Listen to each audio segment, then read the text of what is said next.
The brunch at the coast. Emily had always lived in the city, surrounded by tall buildings and noisy streets. But one weekend, her friend Sophie invited her to her family's coastal cottage. "Come over for brunch tomorrow," Sophie said. "It'll be an experience unlike any other." The next morning, Emily drove down to the coast, her excitement growing with each mile. The closer she got to the coast, the more she could smell the salty sea breeze. Upon arrival, Emily was greeted with a breathtaking view.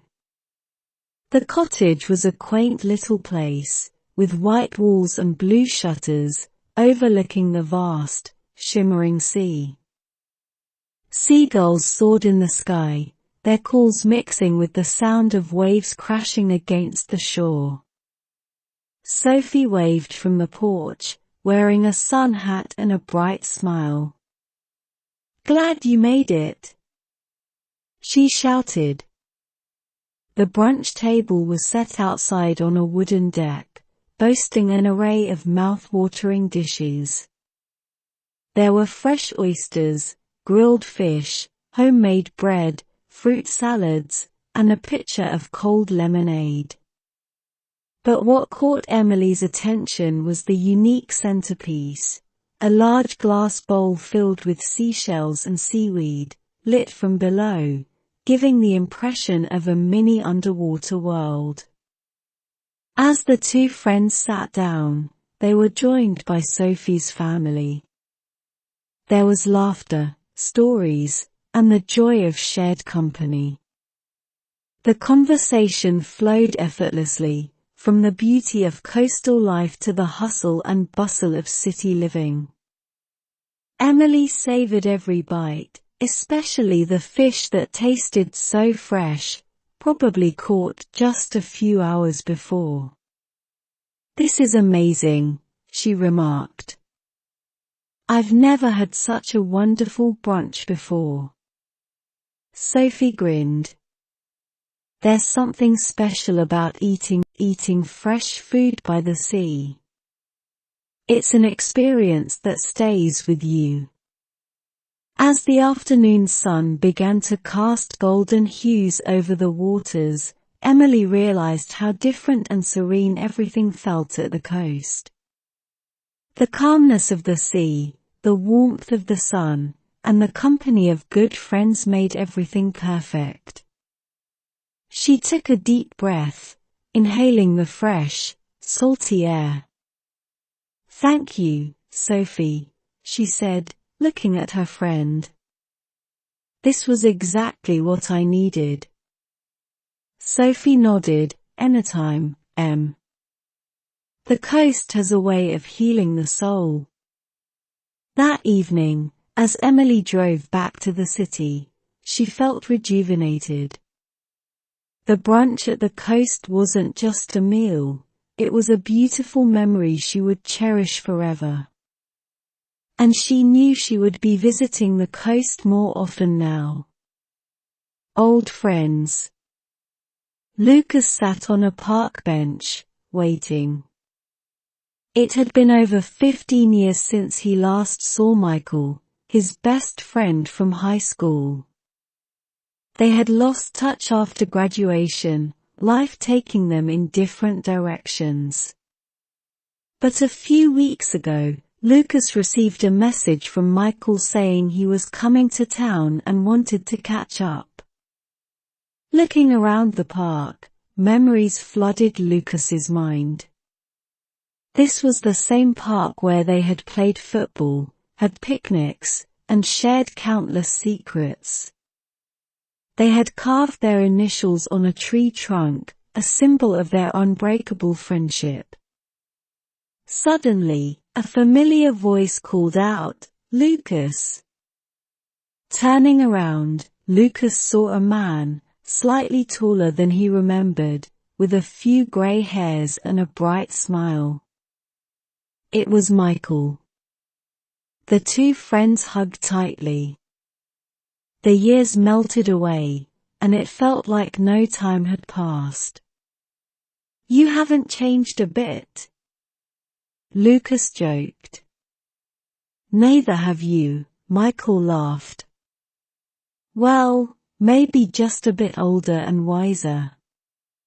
They decided to walk around the park, reminiscing about their old adventures.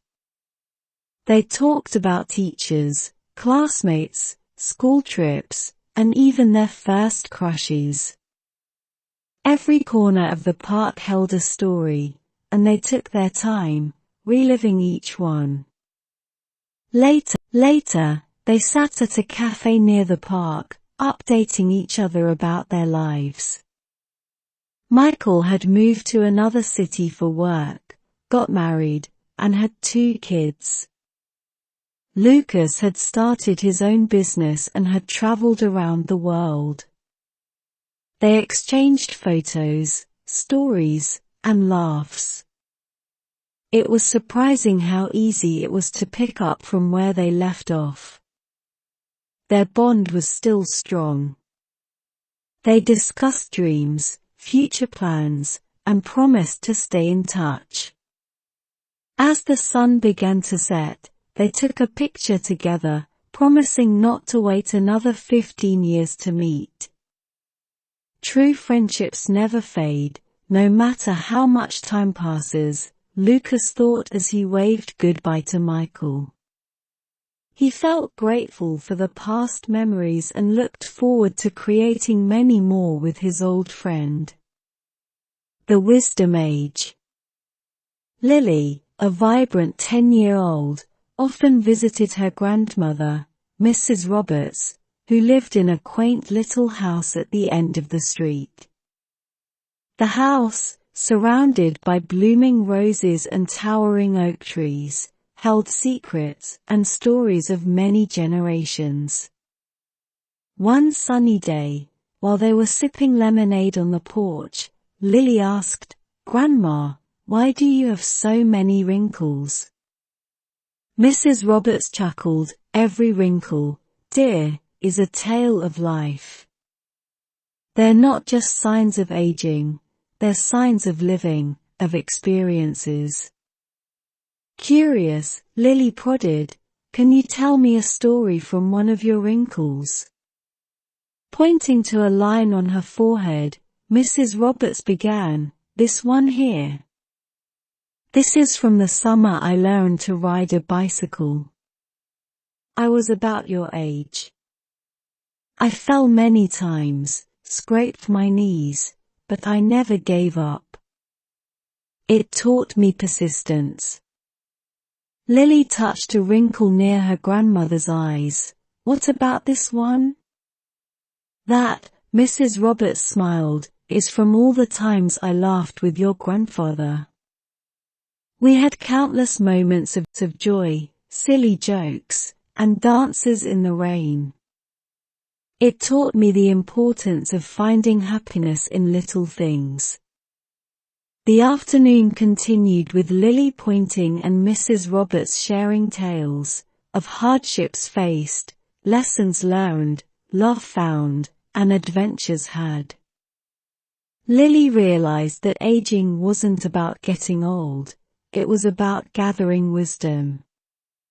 A few weeks later, at school, when her friend complained about seeing a wrinkle on their teacher's face, Lily said, "Each wrinkle is a story, a lesson. It's not just an age mark, it's a wisdom mark." From that day on, Lily saw the elderly not just as old people but as vast libraries of experiences, waiting to share their stories. She started listening more, learning from their wisdom, and appreciating the beauty of the age of wisdom. Dark face of human being. In a small village named Harmony, everyone lived in peace and mutual respect. The children played together, the adults worked hand in hand, and the elders shared their wisdom. Every year, they held a festival to celebrate unity and love. But this year was different. A stranger named Victor arrived in the village a few days before the festival. He was charming, spoke eloquently, and soon won the trust of many villagers. However, young Tim sensed something off about Victor. He observed him whispering to groups, planting seeds of doubt, envy, and competition among them. Victor told stories of other villages where people had more wealth, better homes, and grander festivals. As the festival approached, a change was evident. The villagers, once united, were now divided. Arguments erupted over trivial matters, children were forbidden to play with certain friends, and there was a palpable tension in the air. The day of the festival arrived. Instead of the usual vibrant and cheerful celebration, there were clear separations. Some groups had grander stalls, while others looked on with envy. Tim couldn't bear it any longer. With courage, he stood up on the central stage. "This isn't us," he began. "We have let a stranger sow discord among us. Our strength has always been our unity and love for one another." Victor, sensing the turn of events, tried to interject, but the village chief silenced him. Tim continued, "We must remember who we are and not be swayed by the dark side of human nature, greed, envy, and competition. We are better than this." Moved by Tim's words, one by one, villagers started tearing down the barriers they had put up. Children began to play, adults shared food and drinks, and once again, love and unity prevailed. Victor was asked to leave harmony, and the village learned a valuable lesson about the dark face of human beings, which can easily sway even the best among us if not vigilant. The festival, which had started with tension, ended with a stronger bond between the villagers than ever before. They realized the importance of being wary of divisive forces and the strength of unity and love.